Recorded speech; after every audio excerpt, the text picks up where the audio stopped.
నమస్తే సార్. నమస్తే madam. Sir చాలా వరకు మీరు చెప్పేటువంటి ఏవైతే ఉంటాయో హోమ్ రెమెడీస్ కావచ్చు, మన హోమియోపతి మెడిసిన్ ద్వారా చాలామంది క్యూర్ అయ్యారని చెప్పేసి వాళ్ళ హ్యాపీనెస్ కామెంట్స్ రూపంలో కూడా చెప్పడం జరుగుతుంది. సో, అందులో భాగంగా ఒకళ్ళు అడిగిన క్వెషన్ ఏంటంటే డయాబెటిక్ ఉన్న వాళ్ళకి ఎలాంటి అంటే పార్ట్స్ అనేవి ఎఫెక్ట్ అవుతూ ఉంటాయి మన బాడీలో ఆర్గాన్స్.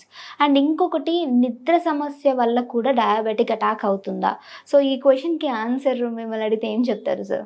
ఏం చెప్తానంటే షుగర్ వ్యాధి ఏదైతే ఉంటది కదా, దీన్ని షుగర్ వ్యాధి అనేసి ఎందుకంటారు? ఎందుకంటే ఎక్కువ మన బాడీలో మన ఏదైతే రక్తం ఉంటది, ఏదైతే ఆర్గన్స్ ఉంటాయి, ఏదైతే టిష్యూ ఉంటది, ఇవన్నిట్లో షుగర్ లెవెల్లు పెరిగిపోతాయి. షుగర్ అంటే ఫాస్టింగ్ బ్లడ్ గ్లూకోజ్ అనేసి రాస్తారు టెస్ట్ పేరు. అంటే గ్లూకోజ్ ఒక టైప్ ఆఫ్ షుగర్ అది. ఇప్పుడు గ్లూకోజ్ మెటబాలిజం అంటే ఎప్పుడైతే మనం ఆహారం తింటాం కదా, దాంట్లో కార్బోహైడ్రేట్లు ఉంటాయి. అవి సరిగా మన బాడీ జీర్ణం చేయకపోతే మనకు షుగర్ వ్యాధి అవుతుంది. మెటబాలిజం అంటారు. ఇప్పుడు మెటబాలిజం అంటే ఇప్పుడు తిన్న షుగర్ మన బ్లడ్ అబ్జర్వ్ చేసుకొని దాన్ని వాడుకొని దాంట్లోకి వెళ్ళి ఎనర్జీ ప్రొడ్యూస్ చేస్తే ఆ ఎనర్జీ మనం వాడుకోగలిగినాం అంటే మనకు షుగర్ వ్యాధి లేనట్టు. ఓకే, దాన్ని యూజ్ చేసుకోకపోతే ఇది షుగర్ కింద కన్వర్ట్ అవుతుందా సార్? యూజ్ చేయకపోతేనే కదా షుగర్ లెవెల్ పెరిగేది. యూజ్ చేసుకుంటే ఏమైపోతే షుగర్ లెవెల్ తగ్గుతుంది. ఇప్పుడు పెట్రోల్ ఉంది బండిలో, పెట్రోల్ ఉంది బండిలో, కానీ బండి ఆన్ చేస్తే ఏమైతుంది, కిందికి వెళ్ళి పెట్రోల్ వెళ్ళిపోతుంది. లేకపోతే బండియే ఆన్ అయితలేదు. దాని అర్థమైంది ఏదైతే బండి ఉంది అది పెట్రోల్ వాడలేకపోతుంది. అవునా కదా? ఇక్కడ కూడా అంతే, మన శరీరం ఒక బండి, పెట్రోల్ ఏమో వాడలేకపోతుంది. పెట్రోల్ అట్లనే ఉండిపోతుందా లేదా? ఎంత తిన్నా దాంట్లో ఉన్న పెట్రోల్ అట్లనే ఉండిపోతుంది బాడీలో. అవునా కదా? అయితే అదే అవుతుంది అనుకోండి. అయితే ఏమైతుందంటే ఇప్పుడు మీరందరూ ఒక సింపుల్ ఎక్స్పెరిమెంట్ చేయండి. ఏం చేయండి అంటే, బై ఛాన్స్ మీరు ఎప్పుడైనా పడుకోలేదు అనుకోండి, పడుకోకపోతే సరిగా ఎప్పుడో ఒకసారి అవుతుంది కదా, వారంలో ఒకసారి అవుతుంది కదా, పడుకోకపోతే మీరు ఏం చేయండి అంటే నెక్స్ట్ డే మార్నింగ్ మీ ఇంట్లో ఎవరో ఒక డయాబెటిక్ పేషెంట్ ఉంటారు, అలాది గ్లూకోమీటర్ ఉంటుంది, మీ షుగర్ రీడింగ్ చూసుకోండి, రాసుకోండి ఒక పేపర్ మీద. అంతకుముందు నైట్ ఏం తిన్నారు, ఒక 3-4 రోజుల తర్వాత ఏదైనా రోజు మంచిగా వస్తుంది కదా పడుకొని, సేమ్ డైట్ తీసుకోండి, సేమ్ డైట్ తీసుకోండి, మంచిగా పడుకోండి. దాని తర్వాత నెక్స్ట్ డే మీ షుగర్ రీడింగ్ చూసుకోండి, మీకు 20 యూనిట్స్ ఫరక్ వస్తుంది ఒక్క రోజుకి 20 యూనిట్స్ ఫరక్ వస్తుంది. దాని అర్థమైంది, మనిషి ఒక్కరోజు పడుకోకపోతే మంచిగా వాన్ షుగర్ రీడింగ్ లా తేడా వస్తుంది. అవునా కదా? ఆయనకి షుగర్ ఉన్నా ఆయనకి షుగర్ లేకున్నా తేడా వస్తుంది. అయితే ఏంది, ఇప్పుడు రోజు పడుకోవట్లేదు అనుకోండి మనిషి, ఏమైపోతుంది? వస్తుందా రాదా? డెఫినెట్ గా వస్తుంది. ఇప్పుడు ఒక పేషెంట్ మన దగ్గర వచ్చింది, కోవిడ్ వ్యాధి వచ్చింది.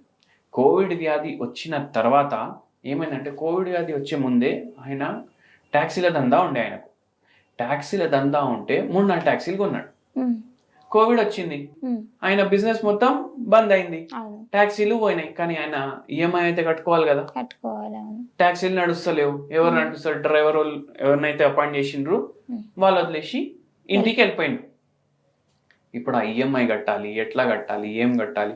కొన్ని రోజులు ఏదో రిలీఫ్ వచ్చింది, మళ్ళా దాని తర్వాత ఆ ఈఎంఐ కట్టడానికి ఆయనకు రోజు పొద్దునికి నైట్ ఏం లేదు, బండి నడుపుడే. ఇప్పుడు నిద్ర లేక కంటిన్యూస్లీ పని చేసిండు. రోజు 2-3 గంటలు పడుకోవడం, పని చేయడం, 2-3 గంటలు పడుకోవడం, పని చేయడం. ఫైనాన్షియల్ స్ట్రెస్ ఉంది, అవన్నీ అప్పులు తీర్చాలి కదా. దాంట్లో ఏమైంది, ఆ మనిషికి షుగర్ వచ్చేసింది. ఆయనకు అట్లా షుగర్ వచ్చినాక మన దగ్గరికి వచ్చిండ్రు. మనం 6 నెలల మందులు ఇచ్చినాం. స్టార్టింగ్ స్టేజ్ లోనే ఆయనకు తెలిసిపోయింది షుగర్ ఉంది అనేసి. 6 నెలలు మనం మందులు ఇచ్చినాం, ఆయనకు షుగర్ రివర్స్ అయిపోయింది. అట్లా ఉంటది. అయితే ఇట్లా నిద్ర లేకపోతే ఇట్లా కూడా అవుతుంది, షుగర్ వ్యాధి కూడా వస్తుంది. అందరూ ఏమనుకుంటారు, నిద్ర ఒక్క రోజు లేకపోతే ఏమైతుంది రాబాయ్. మీరు ఇంకోటి గమనించండి, ఏ రోజైతే మీకు నిద్ర ఉండదు దాని నెక్స్ట్ డే బాడీ ఏమో నీరసంగా ఉంటది, యాక్టివ్ ఉండదు, ఏం పని చేయబుద్ధి కాదు, ఆకలి మస్తు అవుతుంది. అంటే ఎక్కువ క్యాలరీలు కూడా తింటున్నాం మనం, నిద్ర లేకపోతే. ఎస్ ఎస్ అవునా కదా? ఇప్పుడు ఎప్పటికీ నిద్ర లేకపోతే ఎక్కువ క్యాలరీలు పోతాయా పోవా? పోతాయి ఖచ్చితంగా.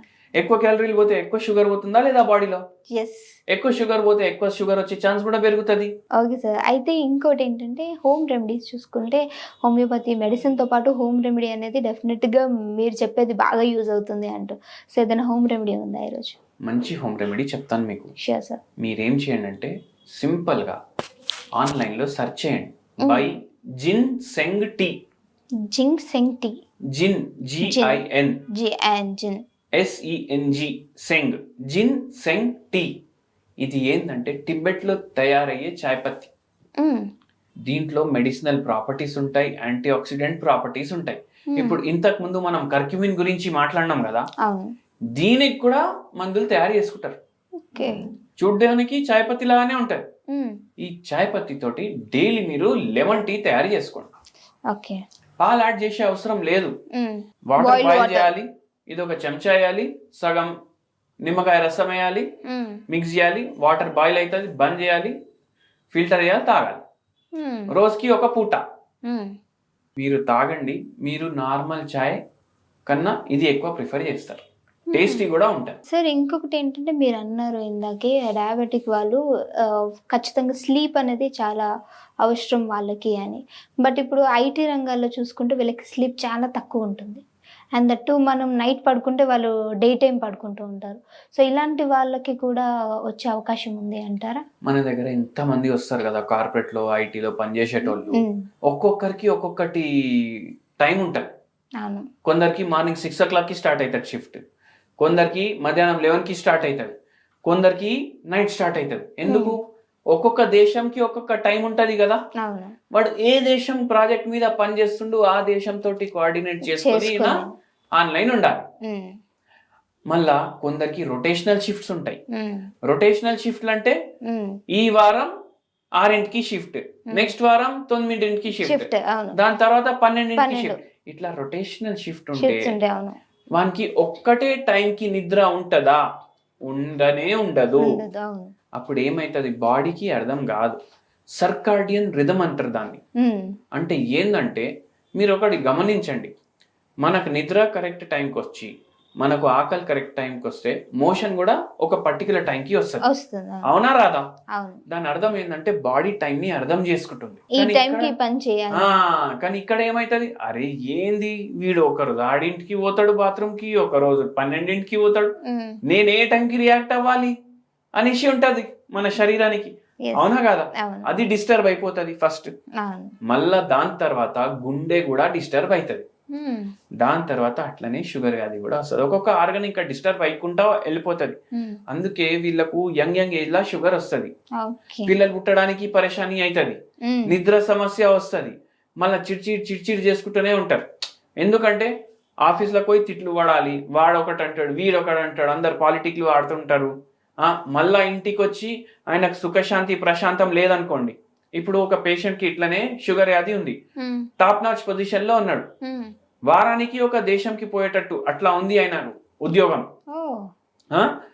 సరిగా స్లీప్ సైకిల్ లేదు, ఇంటికి వస్తే ఏమో వైఫ్ ది హస్బెండ్ ది పడతలేదు, పిల్లల ముంగట గొడవలు. ఇప్పుడు ఆయనకేంది, అరే ఇంటికి పోతే గొడవ లొల్లీలు అనేసి ఒకటి, మళ్ళా ఆఫీస్ ప్రెషర్ ఒకటి. ఇట్లా ఉన్నప్పుడు మనిషికి ఏమో అరే నేను ఎక్కడ పోయి ప్రశాంతంగా ఉండాలి అనేసి అయిపోతుంది. ఆయనకు అట్లనే షుగర్ వ్యాధి వచ్చింది, నరాల ప్రాబ్లం కూడా వచ్చింది ఆయన. ఇట్లా వస్తాయి షుగర్ వ్యాధులు నిద్ర చక్కగా లేకపోతే. Thank you so much sir, చాలా చక్కటి ఇన్ఫర్మేషన్ ఇచ్చారు.